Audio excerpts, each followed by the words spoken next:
خدا نہ کرے کوئی مومن فوت ہو جائے، یہاں سے منتقل ہو جائے، یا کسی کو دیدار علی کی چاہت زیادہ ہو تو وہ پردہ کر جائے، جب آپ اس کا شانہ ہلاتے ہیں اسماء فم سمجھ، اس کے بعد یہ بتاتے ہیں فجر کی نماز 2 رکعت،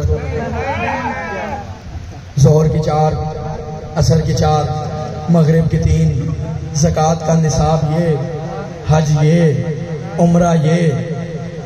بھئی اگر یہ اتنا ہی ضروری ہے تو پھر مردے کو بتاؤ نا، تب آپ کیا بتاتے ہیں؟ لا تخف ولا تحزن، نہ خوف کرنا نہ حزن کرنا، تیرے پاس 2 فرشتے آئیں گے، کل فی جواب ہما، تو ان کے جواب میں کہنا، جب وہ پوچھیں من ربوں کا، من نبیوں کا، من دینوں کا، من اماموں کا، کل فی جواب ہما، تو ان کے جواب میں کہنا اللہ جل جلالہ ربی، محمد و نبی، قرآن و کتابی، اسلام و دینی، علی و امامی، حسن و امامی، حسین و امامی۔ کیوں؟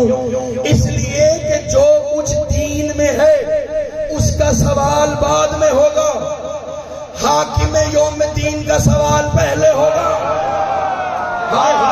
نہیں اسمان کرتا ہوں، خدا مالک یوم دین ہے، مجھ پہ یقین نہ آئے گھر جا کے مفاتح الجنہ کھول کے دیکھ لینا، علی ابن ابی طالب کی زیارت کا جملہ ہے، السلام علیکہ یا حاکم یوم دین۔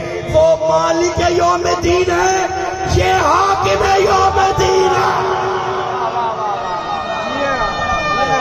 واہ واہ واہ۔